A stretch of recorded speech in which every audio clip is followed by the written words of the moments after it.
Welcome to the Retail Focus Podcast, a weekly collection of news, interviews, and information from the world of retail. Here are your hosts, Trent Kling and Layton Kling. Welcome to this edition of the Retail Focus Podcast with Trent and Layton Kling. Coming up, we've got a full show for you today. Few earnings calls, one from Walmart, and we're really excited to talk about one from Grocery Outlet, only their second ever earnings call after going public earlier this year. We've got an interview guest as well, Sean Turner. He's the co-founder and CTO of Swiftly. We're going to talk about grocery tech, especially as it pertains to small or mid-size grocery chains. He's also going to talk about some technology that he's looking ahead to and how retailers can better implement that technology to serve their customers' needs. We'll also briefly touch on Penney's earnings call. Layton's got a story about a retailer he visited when he visited the upper Midwest. A reminder that you can like us or rate us however you find us, whether that's on Apple Podcasts, Spotify, Podcast Addict, any other podcast delivery service. You can also check us out on Twitter and Instagram at Retail Podcast. So again, we begin today's show as we're contractually obligated to with Walmart earnings. We are the Retail Focus Podcast, and each time Walmart releases earnings, we do talk about that. Now, one of the things I did want to mention, they released their quarterly earnings on Thursday morning. We will be talking a little bit about the numbers when it comes to Walmart, because we've talked about so many of their initiatives throughout the course of the last several episodes. No need to really dig in deep to some of the Q&A materials on the call, because a lot of it was financially focused. A lot of it was e-commerce focused. And also, there's no need for us to introduce the retailer because Walmart needs no introduction. Now, the storyline from this call was the continued increase of e-commerce and digital grocery sales in particular, while brick and mortar sales remain robust and ever increasing. Basically, to put it bluntly, Walmart is killing it, and they have been for some time now. Walmart, Trent, has been doing an excellent job, and if you look through the call notes, the largest brick and mortar retailer in the U.S. posted worldwide revenue numbers that were up 2.5% year over year, 3.3% up when you factor in currency impacts. Excellent numbers from a very large retailer who, by the way, has been struggling a little bit internationally of late. They saw some softness in the UK, but did mention strength in Mexico and China as well, as strength finally coming from the Flipkart acquisition, which they've been taking charges for over the last few quarters. However, we do usually focus on the U.S. sales figures. This is the most important part of the Walmart business as of late, and things were strong once again domestically for the Bentonville, Arkansas-based company. They posted Walmart comp sales that were up by 3.2%, which of course exceeds inflation numbers currently. That those numbers actually did exclude their fuel sales, as they usually would. This is even more impressive when you consider the sales were up 3.4% in fiscal 2019 over fiscal 2018, meaning that their comps on a two-year stack were an increase of a mind-blowing 6.6%. And again, some might be saying, well, other retailers have been seeing better same-store sales increases. Yes, but with a retailer as huge as Walmart, it is difficult to move the needle that much on comps and do so, by the way, consistently. So beating inflation by this much is truly remarkable for them. And this is in our opinion, but in a lot of opinions out there. And that's why you see, Trent, the stock price hitting an all-time high this Thursday as they reported their official press release. The 3.2% reflects impacts from fuel having been removed. Fuel sales were actually up year over year. So including fuel, comps would have been around 3.6% in the positive direction. And talking about comps from a deeper perspective, they are fueled by a slight increase in both transactions and ticket size. By the way, they changed their transactions metric to include both online and in-store transactions and adjusted comps from last year to reflect this. In any case, their number of transactions increased 1.3%. However, the number we found most notable was the increase in ticket size, which was up 1.9% across e-commerce and brick and mortar platforms. And you look, Trent, that means that they are having more customers, but the customers that they are having are usually customers that have already been shopping at Walmart, of course, and they're just buying more product. They're sourcing the right product at the right time. And I think grocery, as we'll talk about, is a huge play in that. Knowing that prices on most consumer staples at Walmart have not increased, this hits on that one main point. People are simply purchasing more each time they go in-store or Walmart.com, seeing how competitive Walmart is on pricing for their most used goods.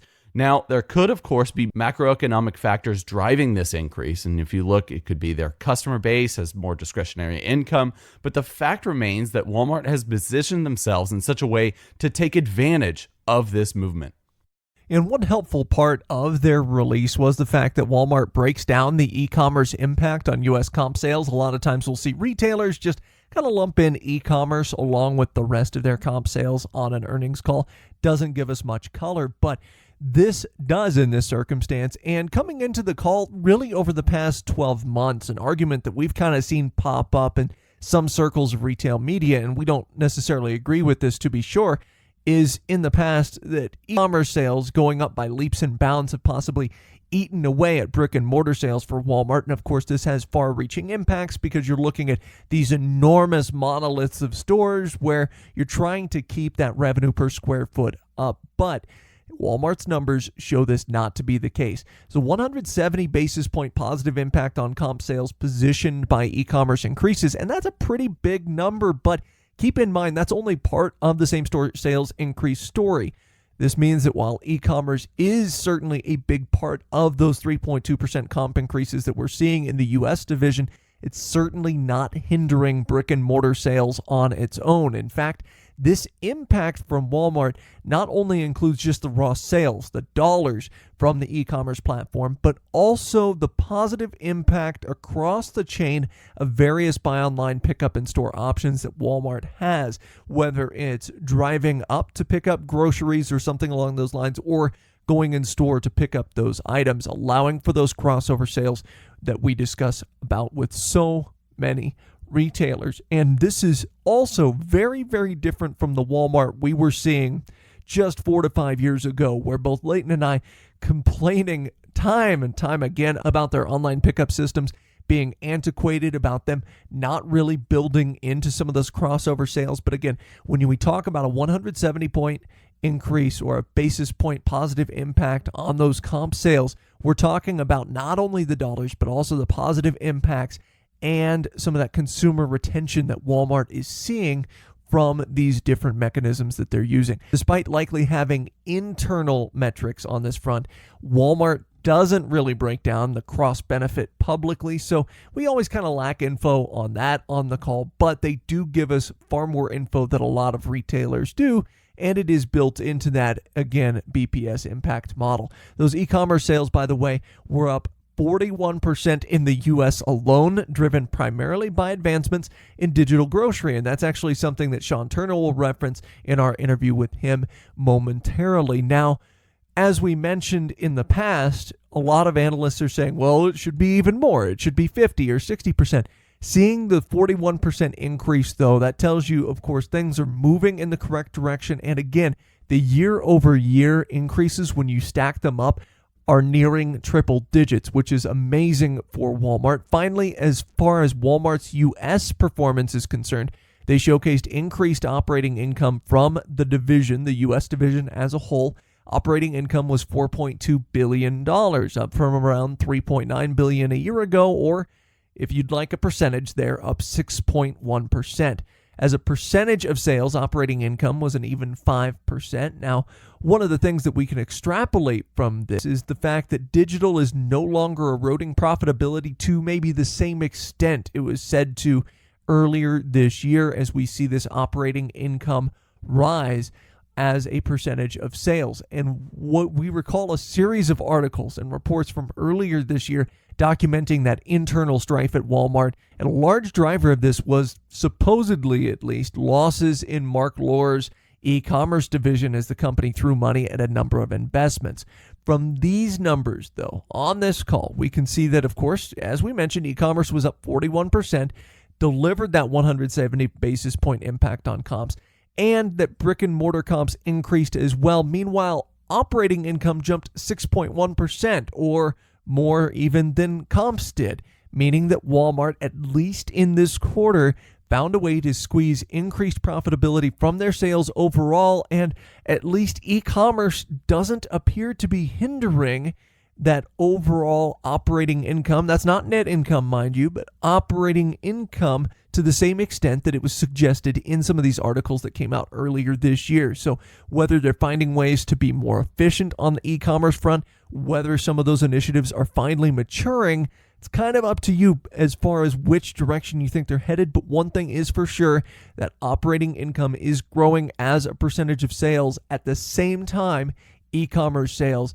growing by leaps and bounds. And like I mentioned earlier or alluded to, something to be said for scale. Walmart's always had that on the brick and mortar front, but being able to scale up those technological advances at the rate they are doing seems to be helping their profitability as well. In fact, to this point, they were able to roll out their new Delivery Unlimited subscription platform to over 1,400 stores in the U.S. upon their announcement of that earlier this year. They also made a point on this call to mention their in-home delivery launch in 3 cities during the quarter and touches over 1 million consumers. So while we're talking about e-commerce and digital, those are kind of the next big things for Walmart, particularly that in-home delivery launch, and we would expect to see probably more expansion of those programs as Walmart continues into the 2020 year.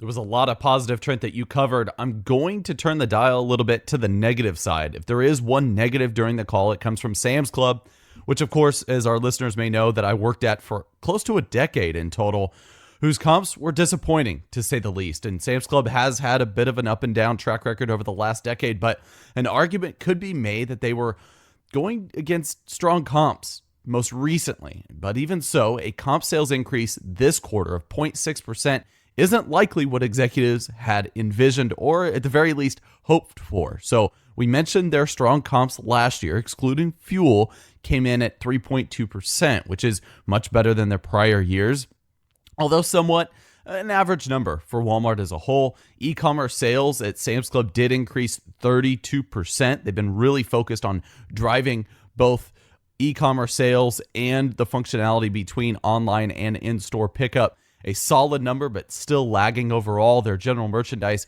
counterpart there at Walmart is doing much, much better in terms of e-commerce output. But one major story regarding Sam's Club in the release was the impact of tobacco sales on comps. They said that tobacco sales, or the decline thereof, had a negative 350 basis point impact on comps, which, by the way, is massive. And here, Trent, you have a company which really was putting out a ton of tobacco products over the last 3.5 decades, basically since they've existed in the market. And so this is a company that would cater often to and be very bullish about their convenience store business. Convenience stores would buy a ton of paper products. Of course, you have Gatorade in there as well, but also tobacco products. Tobacco products oftentimes made up 40% of the revenue that convenience stores were buying from Sam's Club on an annualized basis. They would be using the Sam's Club rewards dollars from their credit cards, and those would be racking up because they, at one time, did not even have a cap on tobacco sales. So customers would be buying 6 figures worth of tobacco products per year. But you see the overall decline, Trent, has to do with, of course, the decline in overall demand for tobacco products. So this is going to trickle down to Sam's Club. And this is one of the reasons why they don't like to talk about tobacco sales a whole lot, I think, in their earnings releases anymore. They're trying to be focused away from that, more focused on the e-commerce initiatives, more focused on fresh and grocery. And I think that's a smart move for Sam's Club. However, I don't think they're going to be taking tobacco off the shelves like you saw at CVS Health. And so you look at all of these things, what is it going to mean for Sam's Club going forward? It's simply going to mean they're going to have to push those other categories. They're going to have to continue to push the other areas in the store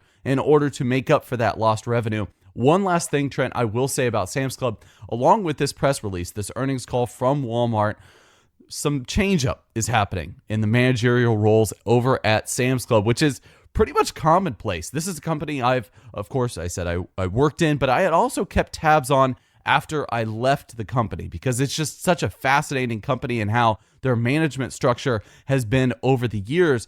Typically, Trent, if you're a CEO of Sam's Club, you're going to move in the upward direction thereafter. There's only been a couple instances in the history of Sam's Club where somebody has really either dropped off in terms of exiting the company with really no reason behind it, or maybe dropped off into another area of Walmart Incorporated that wasn't really seen as a promotion. But most recently, John Furner, who's been in the position for a couple years now as CEO, actually just got another promotion to be CEO of Walmart US effective November 1st. And then you look, Trent, he's been serving again as CEO since 2017. So again, you have a long list of former Sam's Club CEOs that have made their way up either within Walmart US or another company. Take Brian Cornell, for example. He's the CEO of Target. He was at one time the CEO of Sam's Club, did an amazing job. Take, for instance, the current CEO of Walmart Incorporated, Doug McMillon, former Sam's Club CEO. So this is going to be an amazing new position for their new Sam's Club CEO, and her name is going to be Catherine McLay. She goes by Kath. She takes over after being with the company just 4 years in multiple roles. Most recently, Trent, executive vice president of Walmart US Neighborhood Market. So she brings in a lot of experience from the grocery space. She brings in a lot of experience from digital. Super curious as to what she's going to be able to provide Sam's Club in the future. She does have a big role to fill, and I mean this in the best way possible, because Sam's Club, like I said, is volatile, and it's going through some changes, like we said, with tobacco products, but just a whole reorganization. Last year, we covered the closing of around 80 or 90 Sam's Clubs, that some were going to be transitioned to fulfillment centers, some were just closing permanently, so their store count is now just hovering around 600 stores, wherein you see Costco is just dominating the space as of late. So big shoes to fill, a large role to take on in changing times. And after that, Trent, we're going to be able to see how they're able to be affected by all of the competition, both online and in brick and mortar. One final note regarding Walmart's call is how bullish they were on the Walmart Toy Lab. So again, switching gears back to the Walmart story here, as the holidays approach, if you are unfamiliar with the rollout, they basically have a try before you buy area in some stores to allow children to play with toys prior to putting them on their list. What we found more interesting is that from a blast from the past, their toy catalog, the Walmart Toy Book, as they call it, had a much greater distribution this year. And Trent, I know you got one in the mail, for example. I have not gotten one yet, but that is very interesting. Definitely looking to nostalgia here for this story, but this was an interesting tactic, especially since so many younger kids are web savvy now. They're on Instagram, they're on Facebook, and obviously they aren't old enough to have the nostalgia surrounding holiday toy catalogs that their parents might have had from perhaps Sears and other Macy's catalogs. But even more interesting to us is that there really isn't an online equivalent. Sure, there's an online store branding Walmart as America's best toy shop, for example, online, but there isn't too much interactivity here. And certainly nothing encouraging children to fill out an online wish list. They have a paper wish list in their catalog. Very interesting, Trent. Well, that does it for our first story here on the Retail Focus podcast, as we took a look at Walmart. Now, coming up after this break, we'll have a chat with Sean Turner. He's the co-founder and CTO of Swiftly. And again, we're going to talk about tech, especially as it pertains to the small and mid-sized grocery space and customer engagement.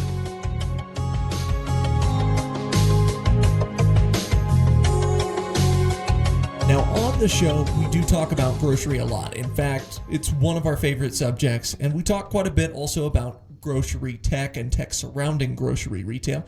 Joining us today is Sean Turner. He's the co-founder and CTO of Swiftly, which is a company based in the Pacific Northwest. Swiftly is designed to allow smaller grocers to compete in the online realm, digital realm as well, I should mention.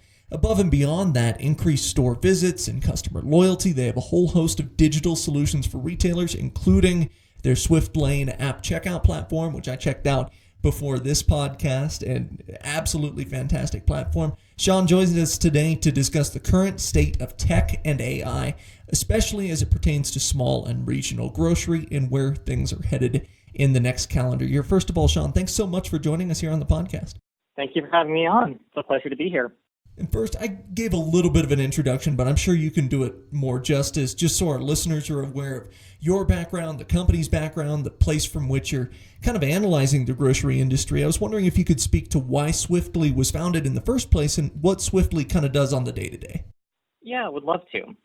So Swiftly is the operating system for supermarkets. And what we set out to do was to bring the advantages of e-commerce to brick and mortar stores in a way that we could make grocery shopping easier for consumers. So my co-founders and I, before we started this company, we were actually on the other side of the fence at a company called Symphony Commerce. And there we had built the leading retail platform for consumer packaged goods brands. And what we saw there was just the monumentous growth of e-commerce and CPG. And we realized that as we look to accelerate that growth, grocery was really one of the best positioned spaces to do that.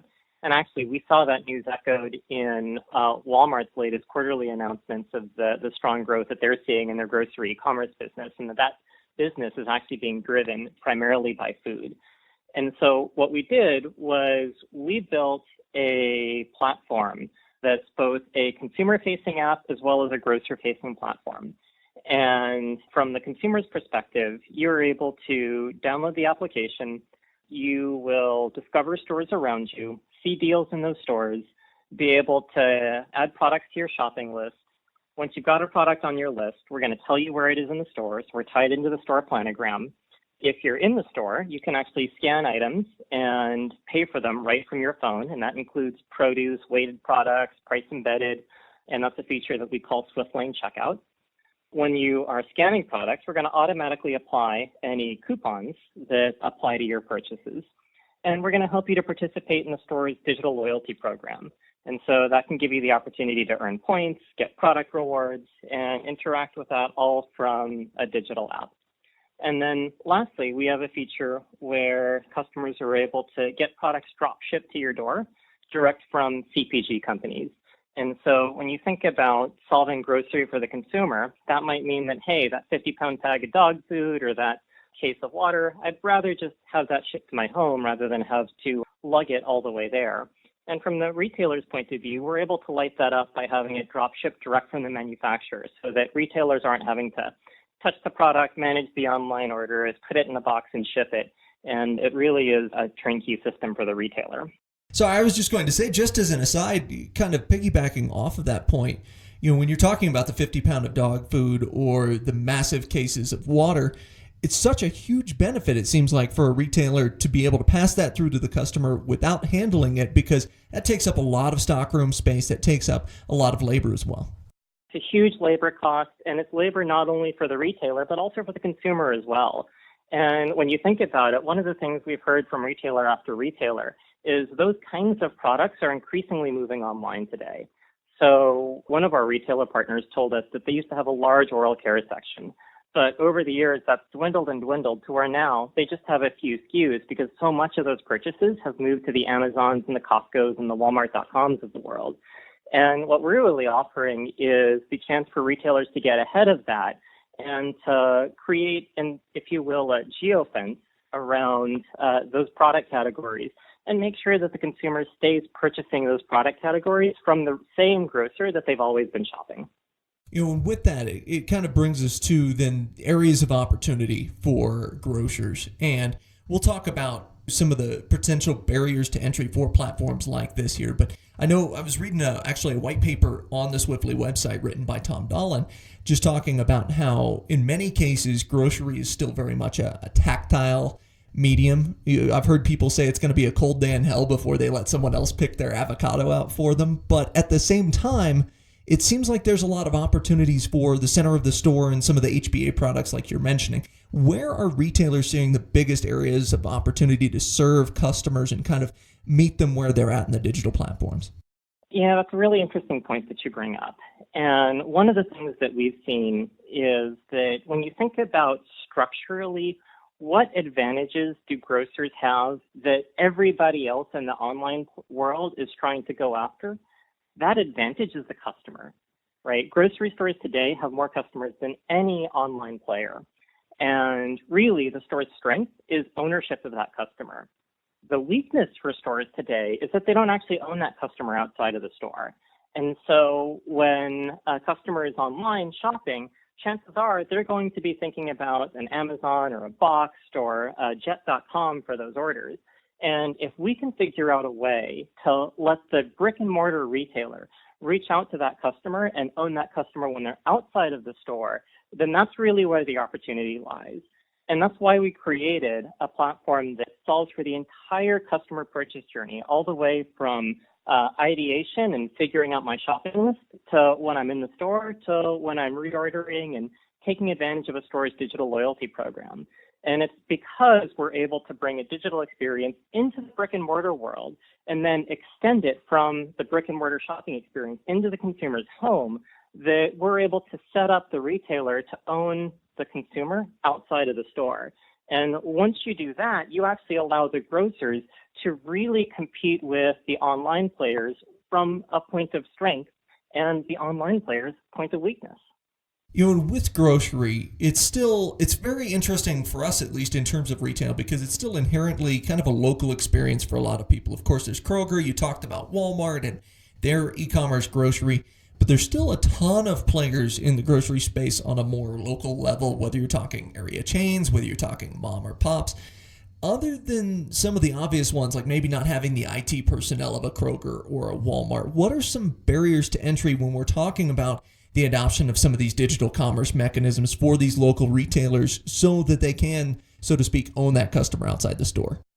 You know, tech in grocery is really challenging. And it doesn't matter if you're a multi-thousand store operator or if you're a one-store operator. It seems like everybody in the grocery space is really struggling with the technology.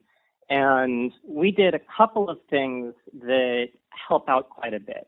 So we developed a technology that we call the Cloud Register, which is a transactional engine that we built from the ground up to both equally be able to handle in-store orders. So thinking about how do I compute my sugar taxes and my CRV and my sales tax and my weighted products, and be able to run all the same rules that you would inside of a register, as well as equally well handle online orders, where now I don't need to compute sales tax for the store. I actually need to compute sales tax of my delivery address.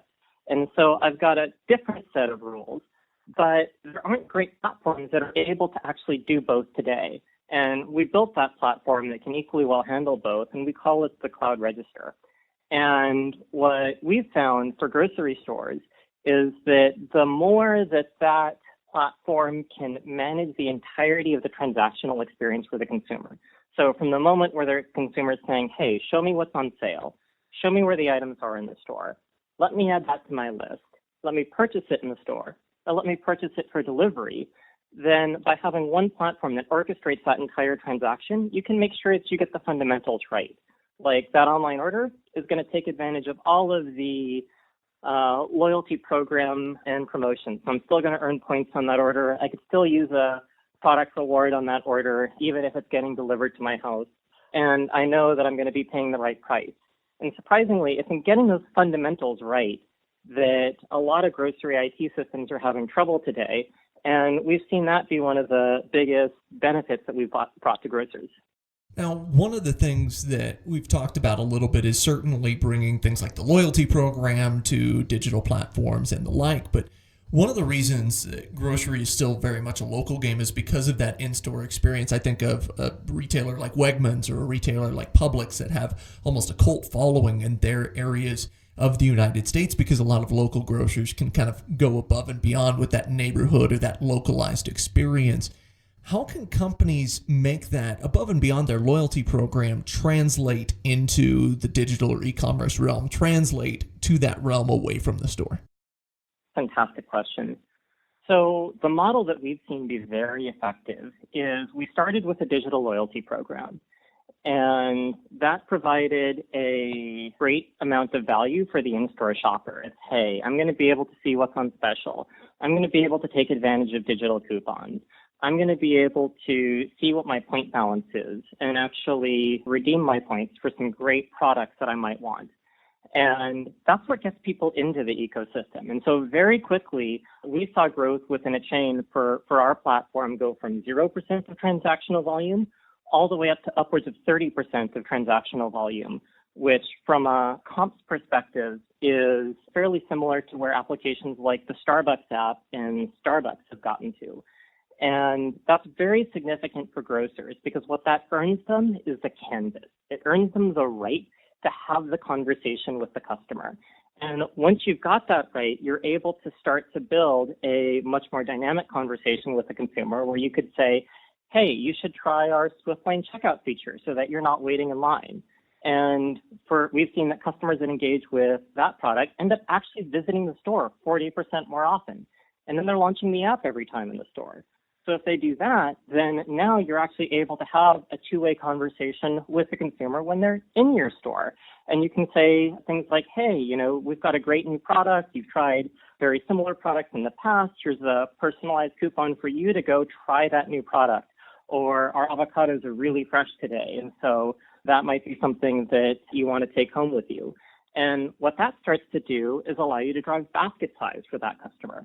And so as customers start to engage in the program, we've actually seen 50% growth in basket size for those digitally engaged consumers. And those are the kinds of conversations that start in the store, but then grow and grow online.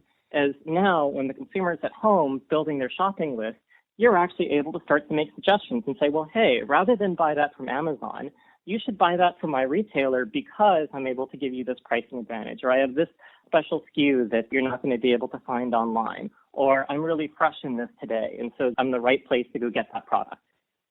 Now, the next couple of questions I wanted to ask you simply because of your position, because you have kind of an inside look at tech and grocery as a whole. And again, our guest today, Sean Turner, he's the co-founder and CTO of Swiftly. But one of them, you mentioned recommendations in your last conversation piece there. And I wanted to kind of ask you about that because in interacting with customers, it seems like there's a very fine line between too much and then too little in terms of suggestions, in terms of notifications and the like.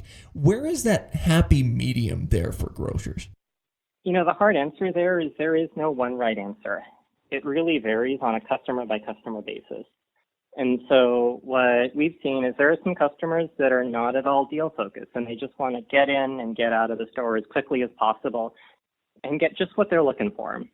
Other customers are willing to sit at home and explore and will really plan their shopping trip by saying, well, hey, show me what's great. Show me what's new. Show me what's on special. And that's going to drive their shopping and planning for the week.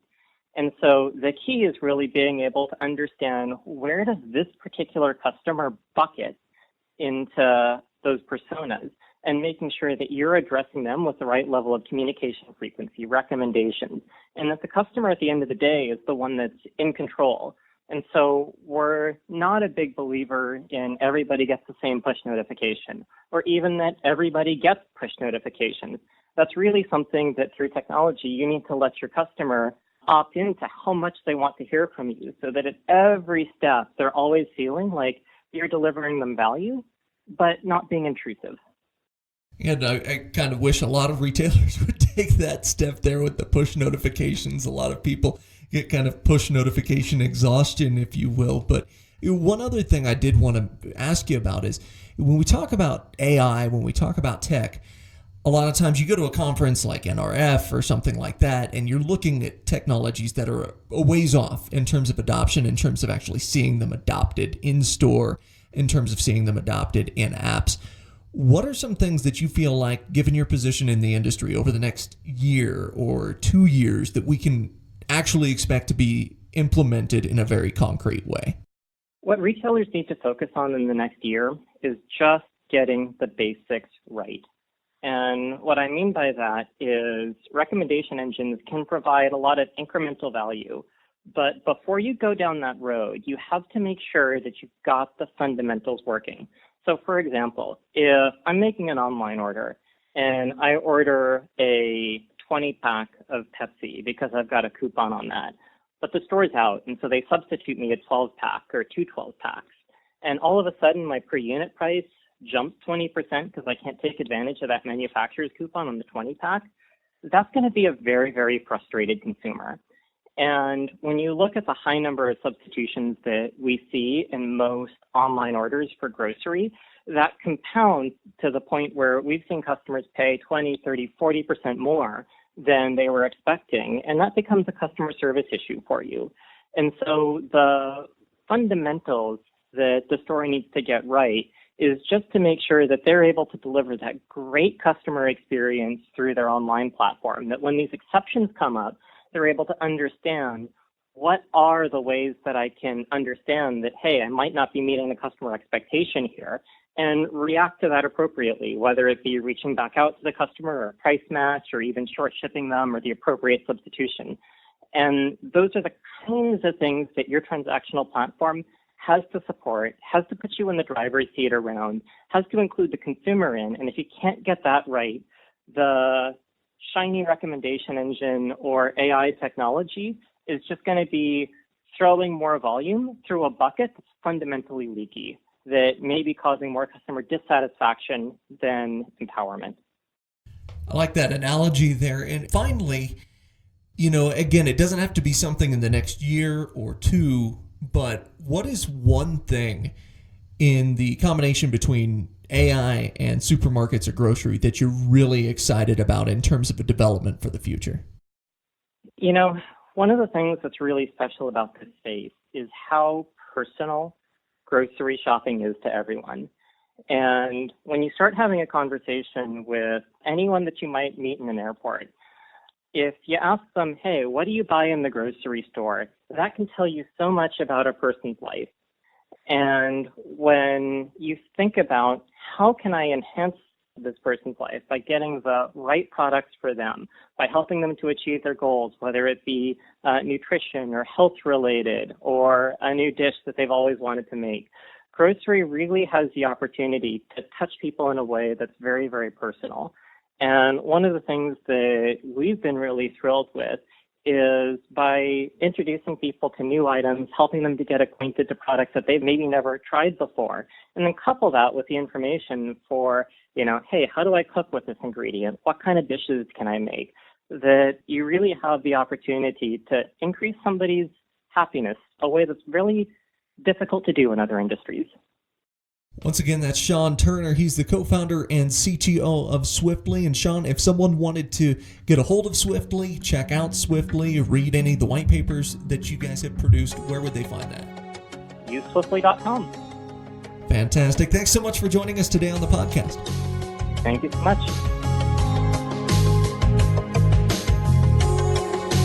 Well, once again, we thank Sean for joining us. And from that interview, it's only proper to talk about a grocery store. It's from a retailer we talked about a ton in the lead of this show in Walmart to a retailer that we've barely discussed, Grocery Outlet.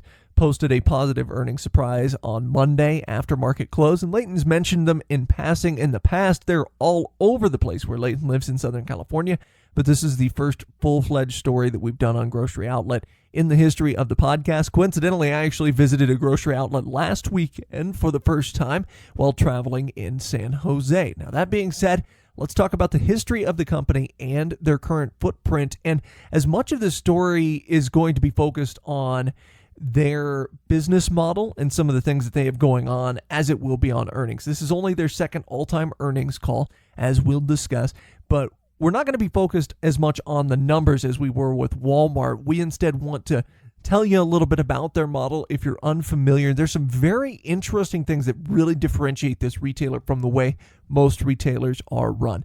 Now, they are a heavily concentrated retailer, but in different areas of the United States. They have a massive following on the West Coast, which is, again, their wheelhouse. Mostly you've got California, Oregon. They have some outlets in Washington and Nevada as well, but also have quite a few locations in Pennsylvania across the country there, and they are looking at potential expansion to new markets. They made that much clear on this earnings call. They build themselves as a high-growth, extreme value retailer. That second part, that extreme value part, tells us more about their MO as far as approaching customers. It is true that they're fast-growing. In fact, they had 128 stores in 2006. Now they have over 320 stores as of this earnings call.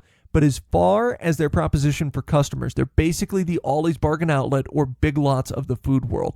And I feel like their model is similar to the one that Big Lots is now attempting to kind of sink into, where it's a combination of staple goods and that treasure hunt, whereas Ollie's more in the treasure hunt aspect. They do carry everyday staple goods, again, to encourage repeat and neighborhood customers, so things like milk, things like bread, and the like. But they rotate a number of the other goods based on the deals their buyers can negotiate and based on their store manager's whims. And we'll get to that in a second. So think of their offerings as a two-tiered system. So again, the first tier, those consumer essential products. So milk, bread, soda, produce, and so forth. The second comprised of items that aren't necessarily considered essential, but where deals exist.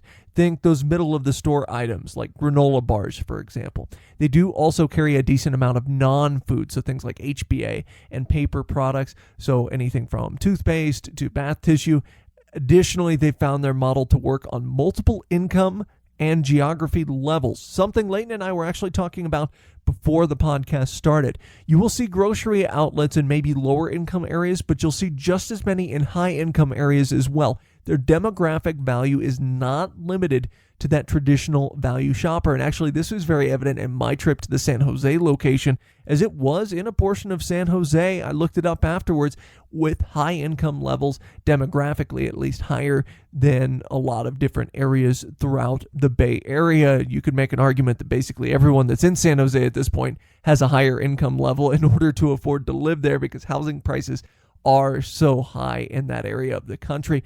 But going one step further on their business model, very similar to that of Thriftway or Associated Wholesale Grocers or IGA, in that they pride themselves on what's called an IO model. IO standing for Independent Owner Operators, and they mentioned this acronym a lot on the call. So you'll hear IO a lot as it pertains to grocery outlet. However, branding is stronger from store to store in terms of corporate branding than it is for any of the others we mentioned. If you go to an AWG store, for example, it's going to carry completely different branding from one location to the next. Same thing with the Thriftway, same thing with an IGA. You'll have the Thriftway name, but mainly you're going to see that personalization from store to store. The personalization with grocery outlet pertains mainly to the product selection and the way the store is laid out.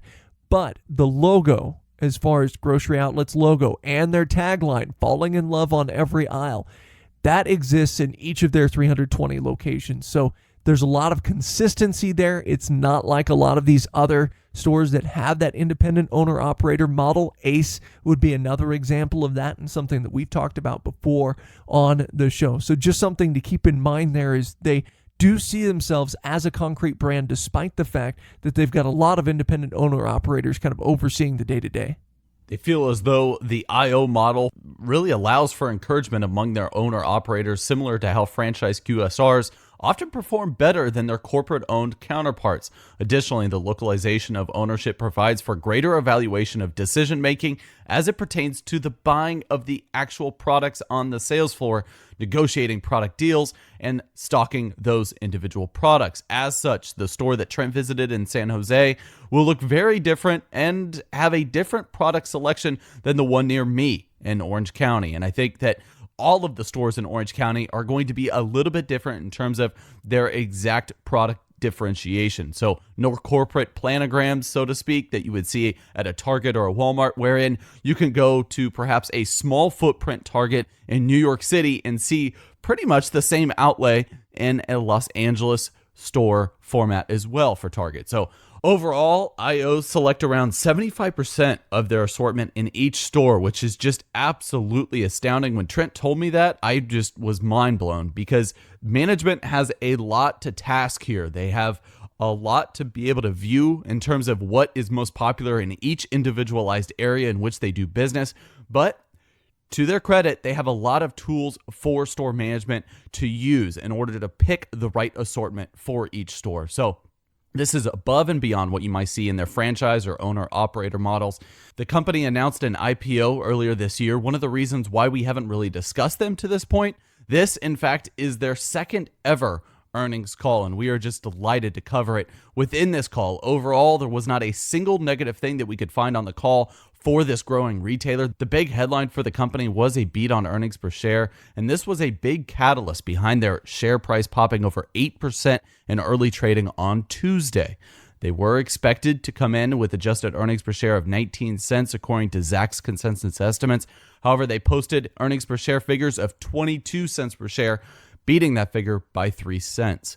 Net sales were up as well, a function of growth of store count and those same-store sales increasing. They ended the third quarter with sales up 13.1% year over year. And Trent, we were just talking about the retailer in Walmart, whose sales saw a jump. Of course, they are a massive retailer. We cannot even compare scales because of how much bigger Walmart is. But this double-digit overall revenue incline is something to be very proud of if you're executive management within this company. Those comps jumped by an astounding 5.8%. Again, those same-store sales jumped a very good figure over last year. Last year's third quarter, by the way, saw a 1.6% increase over 2017. So as I had mentioned that they handpick 75% of their store selection. Well, that assortment picking is doing them a favor. They are apparently doing something right here because 5.8% year over year in comps is a great figure. That is extremely impressive. Of course, like I said, they do have data metrics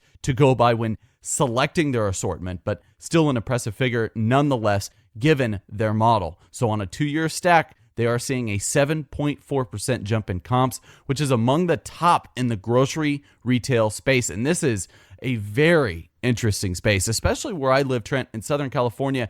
I was just telling you before recording, you will see a Whole Foods market on one end of the intersection, and not far from that intersection, you will see a grocery outlet which has an entirely different business model and an entirely different demographic in which they market to. So a very interesting space indeed, because everybody's wanting something a little bit differently, but everybody is price conscious. So I think this is going to be a very, very interesting display, an interesting dynamic going forward in the Southern California area over the next 5-10 years to see how all of these different grocers, Kroger and Albertsons included, fare in the face of this niche competition. As far as that store growth is concerned, they did open 7 net new stores in the quarter, opening 8, just closing 1. They've maintained guidance for 2019 fiscal year of 30 net new stores, which, when you look at the number of stores in their system, represents a growth of nearly 10% per year. It's actually an increase, albeit slight, from their initial guidance of 29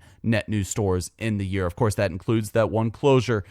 Their goal of opening new stores, as they discussed on the call itself, is attempting to really cultivate developing markets while ensuring expansion continues in established markets for them. So they are not trying to cannibalize the stores in which they have operating for several years now. They did note a negative impact from $1.8 million in public company costs, which, of course, they did not have last year. And as with any earnings release, we went to the conference call to find out more information. In a similar fashion to Ollie's Bargain Outlet, they talked at length about the importance of connections with suppliers and the need to cement positive deal flow. Now, when you look at Grocery Outlet, again, a company that's newly public, you look at their business model, you look at the things that were said on the call. It took me in a time machine back to about 4 years ago when Ollie's Bargain Outlet was in the same boat. And a lot of similar things were mentioned on this call. There are just so many parallels, even though their business model might be similar to a Big Lots in style. So many parallels here between where the company is at now and where Ollie's Bargain Outlet was 4 to 5 years ago.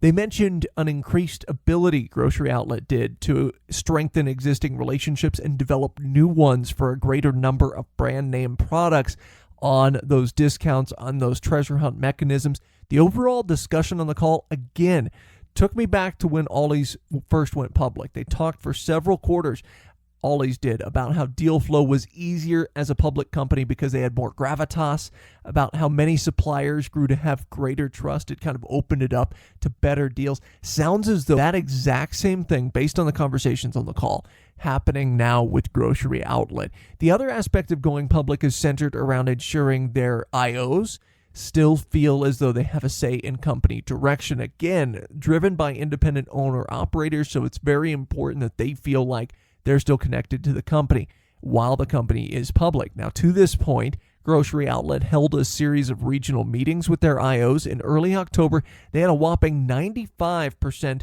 participation rate. So a lot of these regional conferences were attended by the IOs. Only 5% of their IOs did not have a chance to attend. They feel as though on the corporate level, there is much of an information resources firm to their IOs as they are a supporter of product acquisition, which of course is something also that they do, and we'll talk about that in a second.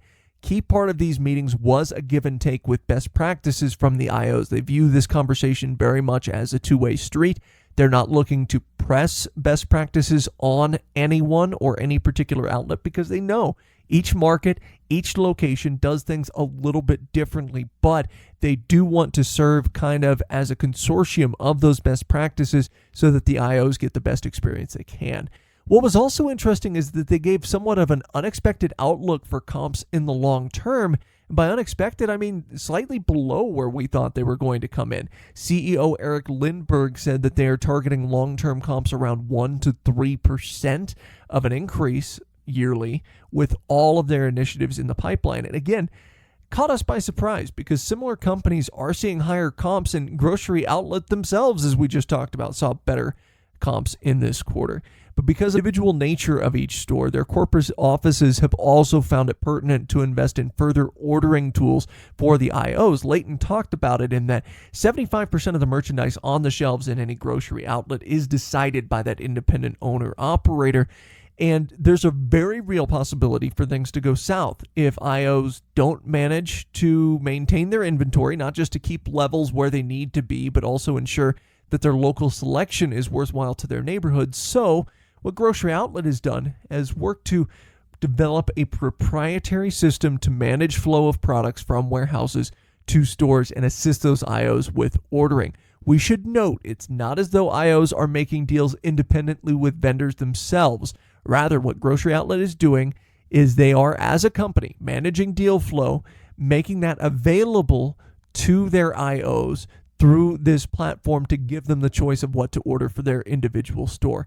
Essentially, Grocery Outlet wants to leverage this platform to mine a greater amount of data as far as decision making for future partnerships, while also making IOs aware of the new products available in the system. And that's why it's not just enough to send IOs a spreadsheet system on what's available, because then they have to pick through all of the new products. Instead, where Grocery Outlet wants to be is they want to get to a point where they're making things easier on the decision-making front for their IOs and helping to drive their comps northward by giving them targeted suggestions, not unlike something that Amazon would do for a single shopper. So if Grocery Outlet, continuing with that granola bar analogy, Grocery Outlet sees that granola bars are selling really well in a particular market or in a particular store, they can actually send notification to those IOs saying, hey, we just struck a new deal on a different type of granola bar here. Do you want to try this in your store? Because otherwise, IOs, you get kind of that paradox of choice going on. When you have so many choices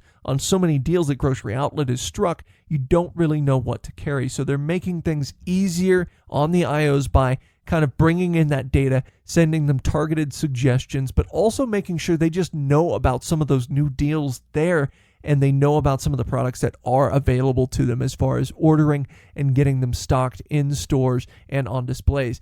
Finally, looking ahead, they want to continue their 10% year-over-year store count growth on into 2020. Should be easier for them to attain this number. They already have an idea, they mentioned on the call, as far as leases they're signing and markets they're entering. So they feel pretty confident that they're going to hit that 10% growth number in 2020. Finally, what I wanted to close with, Layton, is the fact that brand recognition with Grocery Outlet, even though they have kind of, when you look at their logo, it's kind of plain, have kind of plain branding there. But people that shop at Grocery Outlet love the store. In fact, love them so much that during this recent quarter in San Luis Obispo, there was actually a couple who first met in a local Grocery Outlet store. They asked the IO there if they could hold their marriage ceremony in the same aisle they first met, which was apparently the candy aisle. So you don't hear about that often. You don't hear about people getting married in a Walmart or getting married in Kroger, even though I'm sure it has happened from time to time. That's just kind of the brand recognition and the strength of the brand that you see with Grocery Outlet, and one of the reasons why in this circumstance Grocery Outlet has had the success and grown to the point that they have. Now, we wanted to round back to one final story here on the Retail Focus podcast. We wanted to talk about JCPenney. Now, JCPenney, it's kind of good and bad here for them. They did report a less than expected operating net loss of $97 million in the quarter.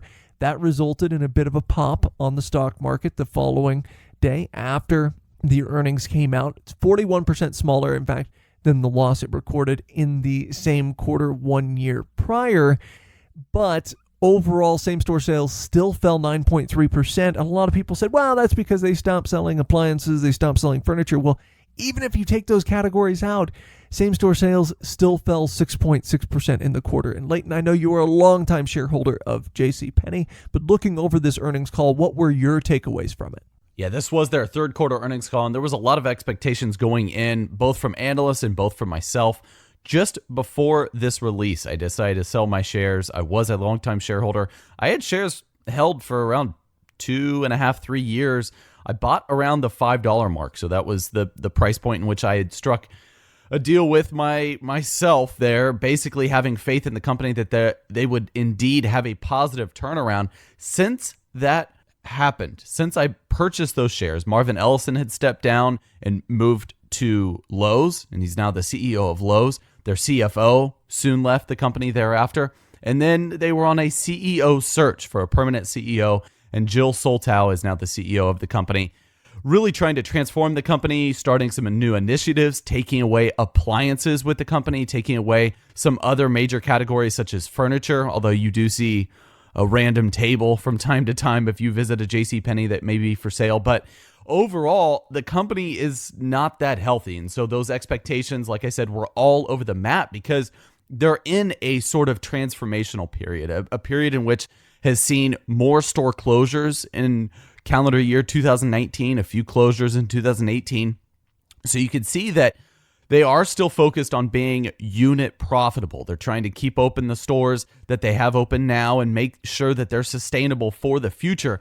I've actually visited 2 stores recently, Trent, and I have both good and bad news relating to my local visits. And I will get to the nitty-gritty in the earnings call and keep that bit short. But first, I wanted to talk about my personal experience because it is so recent. So one of the stores I recently visited was a JCPenney that's actually near Carson, California.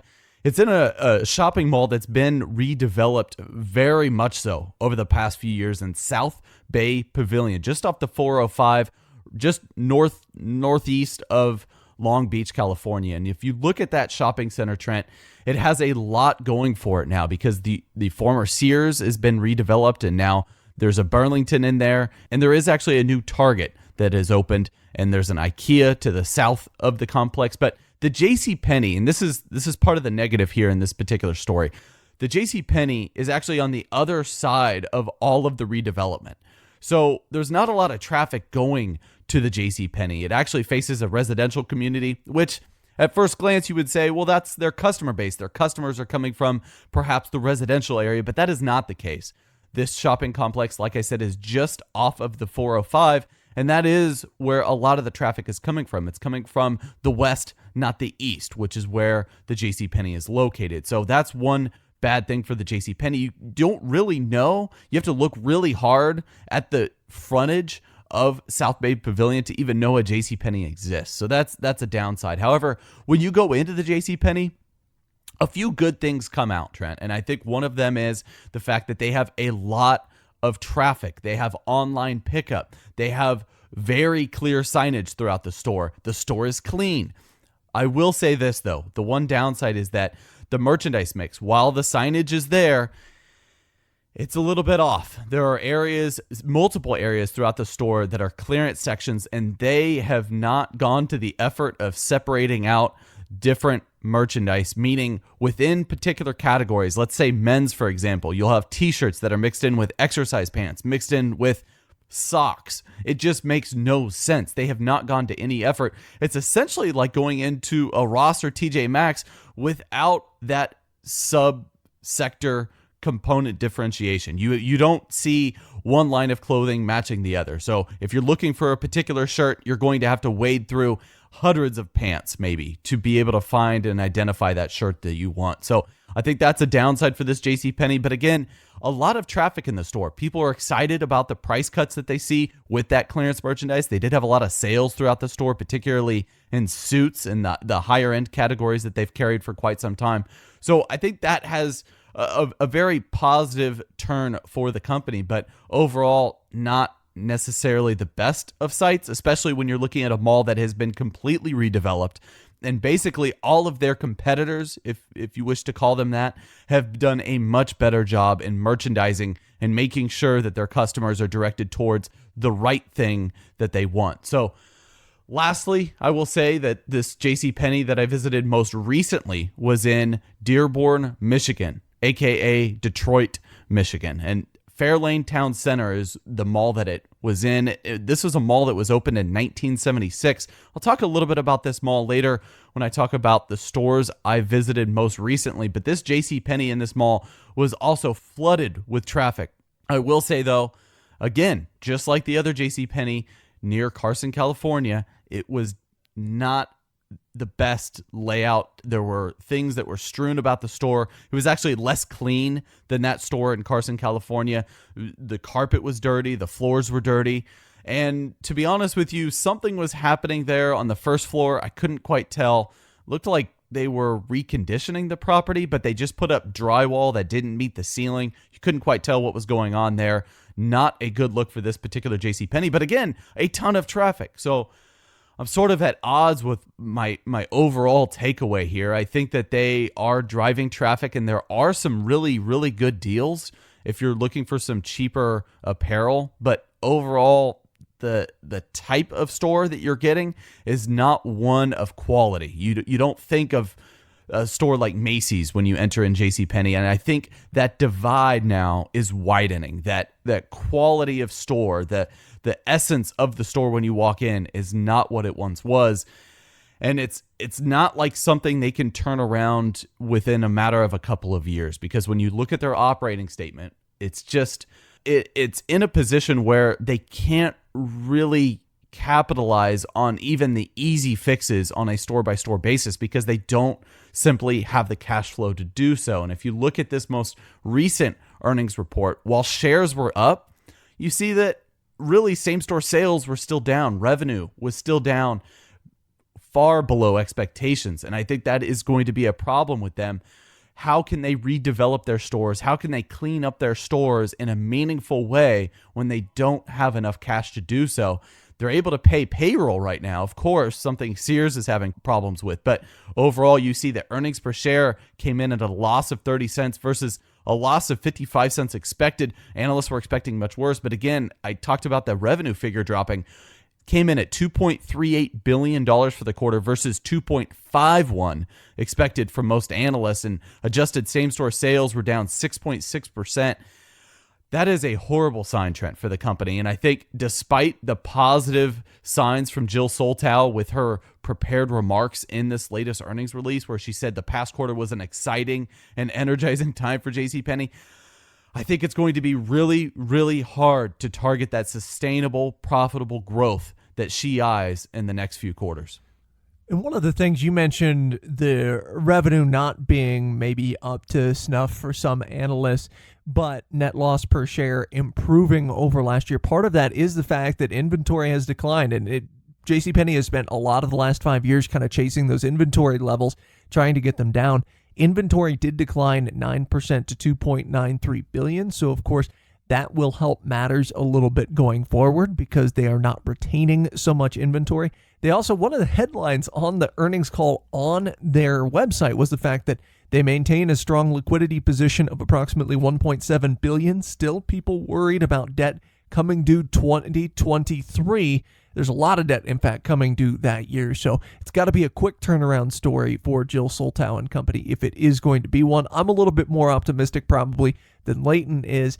I think generally when you see these circumstances, even if JCPenney does decline to maybe some eventual far-off bankruptcy, we saw how long it took with Sears. And I think overall JCPenney has the potential to head in the correct direction. But again, I think it comes down to location maintenance, as Layton was speaking to, and I think it comes down to closing more stores. Unfortunately for the workers in those stores, they have some that are just not very profitable. In fact, near me, there is the top performing store in the region and the bottom performing store in a region within mere minutes from each other. So I think it's pretty clear which one they would rather close in that circumstance. So again, it comes down to reevaluating their store position.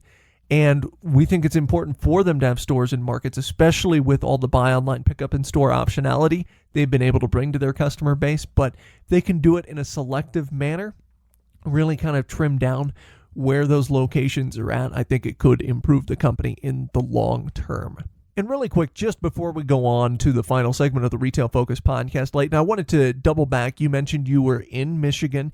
You'd been in the upper Midwest this past week. You actually visited a few more malls than just the mall that JCPenney was in, and I was wondering if you mind talking about those. Yeah, so the Fairlane Town Center was the one that was with the JCPenney that I had mentioned in Dearborn, Michigan. Talk a little bit about that before I move on to the other mall I visited in Toledo, Ohio, where they only have one mall now, still standing, one conventional indoor mall that we'd love to visit. The Fairlane Town Center in Dearborn, Michigan is a mall that is actually on several mall lists. I peruse these websites that talk about the dying malls throughout the country, and this is one that is listed as basically mediocre, one that is not necessarily thriving, but one that is not dying. And so after having visited, I came away with a generally positive impression. What's interesting to me is that this mall is having a layout still that dates back to 1976 when it was still built. So the general mall layout is the same. They had a Sears that closed about a year ago, which is still not occupied, but they are going to have sort of a specialty complex go in there. It's sort of an entertainment complex.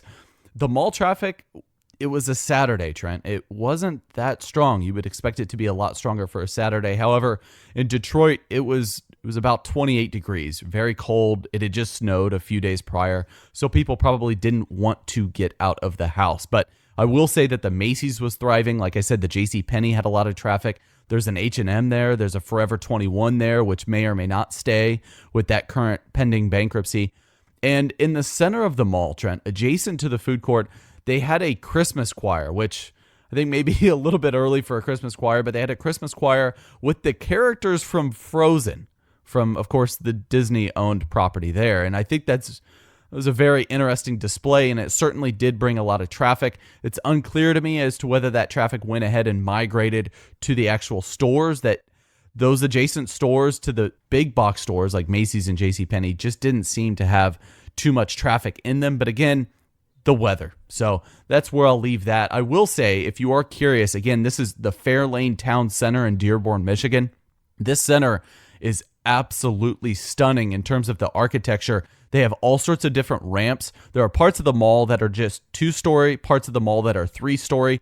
The different architecture within is actually pretty interesting, and I love how they really haven't redone any of it. And you can go in, type Fairlane Town Center on Google and look at those images and see for yourself and decide for yourself whether it's as stunning as I say it is. But moving on to the Franklin Park Mall, which again is the only mall left, the only mall in Toledo, Ohio. This has always been pretty much their main shopping center. And so this dates back to 1971, so a few years older than the mall in Detroit that I had visited. Around 50 years old. And Trent, I will say this mall was actually thriving. It was very interesting because this is in the north part of town. There's areas in the north part of town that maybe aren't the greatest, but 1.3 million square feet in terms of overall retail floor space for tenants. They have 4 anchor tenants. They have a movie theater. They have a JCPenney. They have a Macy's. And they have a Dick's Sporting Goods, in fact, that was part of a redevelopment back not that long ago, I believe in 2010. And so if you look at the mall as it is currently with pretty good traffic levels, they have sort of the entertainment side of the mall where you can access stores both inside and outside. Again, the movie theater.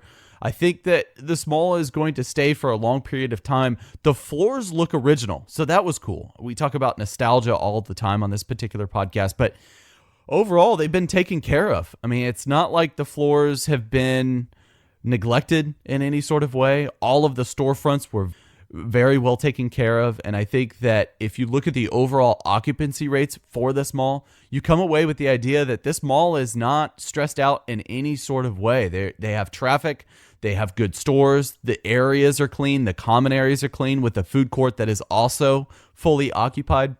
I should say that in the fall of 2013, the mall, this was after a redevelopment, a multi-year redevelopment. The mall was sold to Starwood Capital Group with 7 other prior Westfield properties. Westfield, of course, being a mall owner. But this is interesting because you're looking at this as a redevelopment turned maybe money grab. They are selling at the height maybe they were thinking of its potential valuation. But I will say it has certainly not gone down since 2013. It looks as robust as ever. The parking lots were full. I came away with a very positive impression. And for all that I said about the Fairlane Town Center there in Detroit, Michigan, it was pretty much just as cold in Toledo, because Toledo is just 1 hour south of Detroit, Michigan, and people found their way out to this mall. So whether it's for the entertainment side of things or whether it's for the shopping side of the Franklin Park Mall, they definitely were enjoying themselves and found a reason to get out of the house. As always, we may have a position in or against companies we discuss on the podcast. Do not invest in stocks solely on the input of the podcast hosts.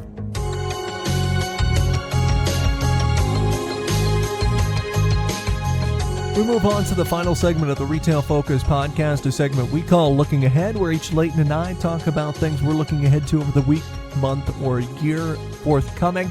I'll go ahead and start here. Mine's pretty simple. I'm looking ahead to Lowe's earnings next week. Lowe's has been in the news for a lot of the wrong reasons lately under Marvin Ellison's tenure. We just talked about his former employer in Penney, but since Marvin Ellison took over, much of the news has been negative and not so positive. There have been numerous articles about the overall employee temperament being fleeting, about turnover increasing at the company because of a cutback in various different things, most notably a cutback of employees, a number of layoffs earlier this year, and the layoffs even made the news on CBS. Indeed, they were talking about the fact that there was only 2 weeks transition pay and no severance pay given to the workers that were laid off. They were offered to apply for new jobs, maybe at lower pay rates, while at the same time Lowe's is in the middle of increasing their dividends to shareholders and increasing their share buyback. And I think that comes down to kind of the focus of the Ellison regime. There's a lot of lip service going on about how important the employees are.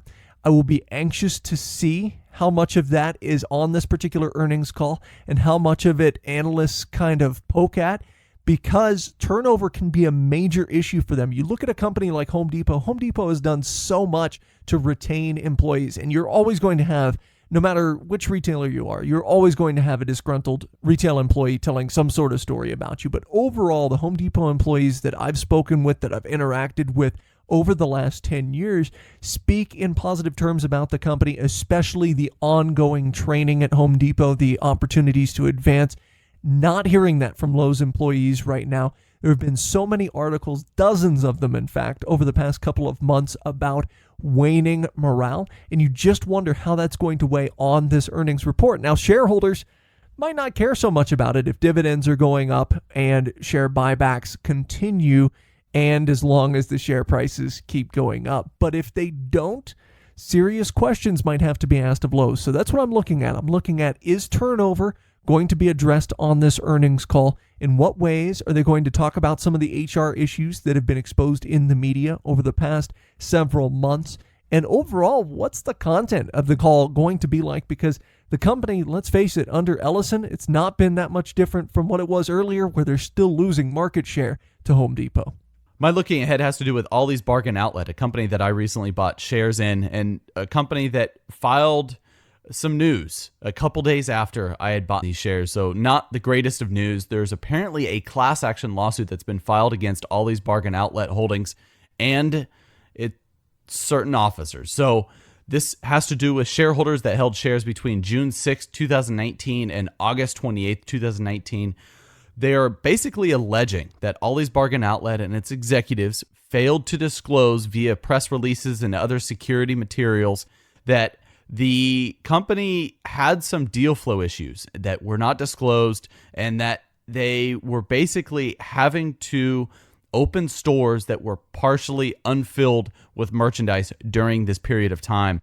And I think this is interesting, Trent, because deal flow is one of the terms that the company has coined over the recent years, talking about how they get merchandise and how they have to be able to be sure, pretty positive that they have enough merchandise coming in to their supply chain network to backfill all of the inventory in their new stores. And I think this really hasn't been a problem up to this point. They did mention in a couple earnings releases that they were having problems really trying to allocate enough merchandise to make sure that the stores were 100% merchandised.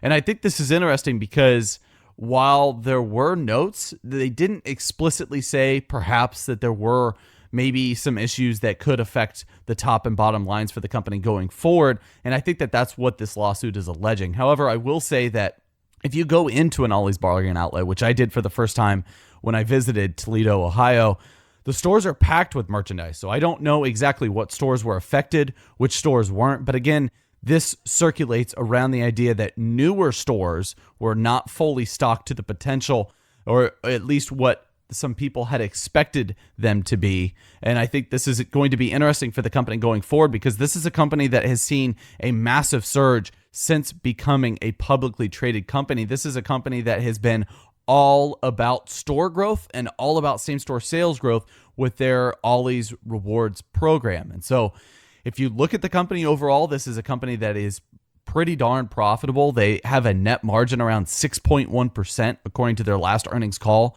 That is very profitable for a retailer that is as niche as Ollie's. They keep their expenses low and keep their deal flow high. And that is sort of the concept surrounding this business and has been since its inception. I'm curious to see what this class action lawsuit does and what it does to my shares. Since having announced this, the shares went from around $47 a share, hovering around $43, $44 a share from the end of last week. And I think that's a little bit concerning if you're a new shareholder like myself. However, if you had gotten in and purchased shares just a few years ago, you're doing very, very well for yourself even still.